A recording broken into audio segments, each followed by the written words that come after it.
love the chase and the hunt, and I set the pace when I'm running. I always take what I want and I always give it 100. Don't need a bank, no I'm funded. Play the game like it's nothing. I'm always thankful for something. Don't take for granted, stay humble. Now wake up, it's time to look at the enemy. Hi everybody, Ricky here from Behind the Bars TV. In this episode I'm going to talk about life without parole, and I'm going to be talking about Arthur Hutchinson. And life without parole was introduced in 1983, and it was kept for the most severe of crimes. People that have been to prison for murder, been released and committed further murders that are so heinous, the only sentence they merit is life without parole. But there's been some 100 individuals sentenced to this since it was brought out in 1983. But currently there's about 73 still serving this sentence. And the others that were serving the sentence have either had it reduced on appeal or they have died in custody. But I will be covering 100 cases. So today's episode, Arthur Hutchinson was born in Hartlepool, County Durham. He was born on the 19th of February 1941. So Arthur Hutchinson was responsible for 3 murders and a rape committed on the same family on the same day. In 1983, while he was on the run from the law, Hutchinson brutally killed 3 members of a family and raped another at knife point in Sheffield. The family had just finished celebrating the wedding of a loved one after a reception in a marquee held in their garden when Hutchinson crept into the house. As a teenager, he dabbled in petty crime and had several indecent assaults on his record, but in the 70s his criminality escalated. Hutchinson was convicted of a number of sexual assaults and received a 5-year prison sentence for carrying firearms and the attempted murder of his half-brother. Not long after his release, Hutchinson was back in custody, this time over allegations of rape, theft and burglary. But he would never be brought before the courts to face those charges. On September the 28th, 1983, while on remand, he climbed through a window at Selby Magistrates Court and went on the run. After 3.5 weeks evading arrest, Hutchinson crept into the home of the wealthy Leitner family at the picturesque village of Dore near Sheffield. Basil and Avril Leitner had just celebrated the wedding of their daughter, Suzanne, to Glaswegian optician Ivor Wolfe, and were winding down after the marquee reception in the grounds of their home.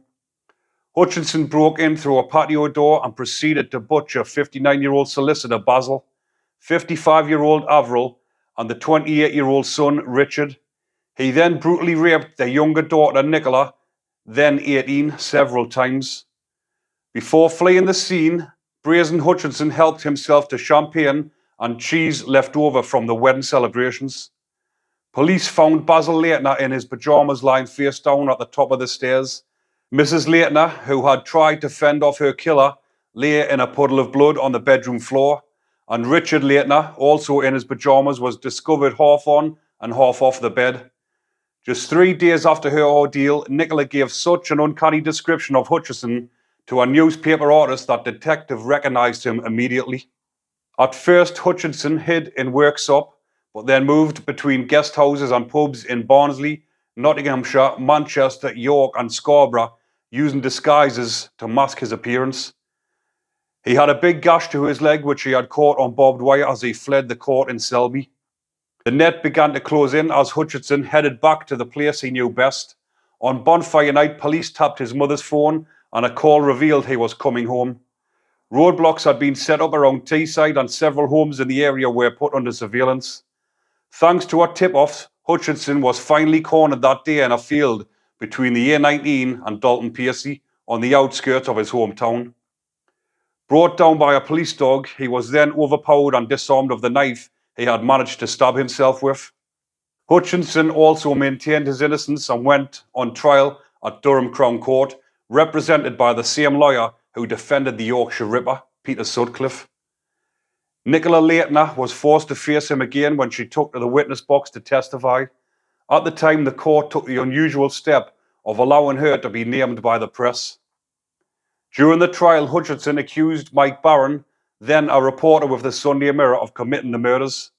On the September the 14th, 1984, After 4 hours of deliberation, the jury of 6 men and women found him guilty of all 3 murders and rape. He was sentenced to life imprisonment with a recommendation of 18 years, which could see him released from prison in 2002. So for those crimes, Hutchinson was sentenced to a minimum of 18 years in prison.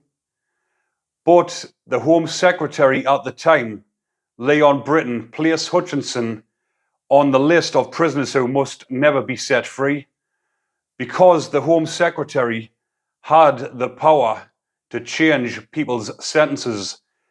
They thought 18 years, which I do myself, 18 years was far too lenient for the crimes he had committed.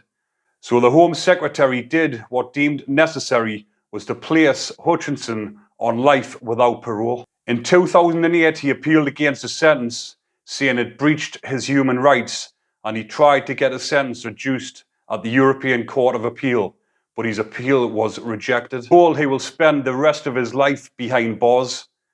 Now, this case was coming up this year 40 years ago, so Arthur Hutchinson has been in prison for 40 years for this crime.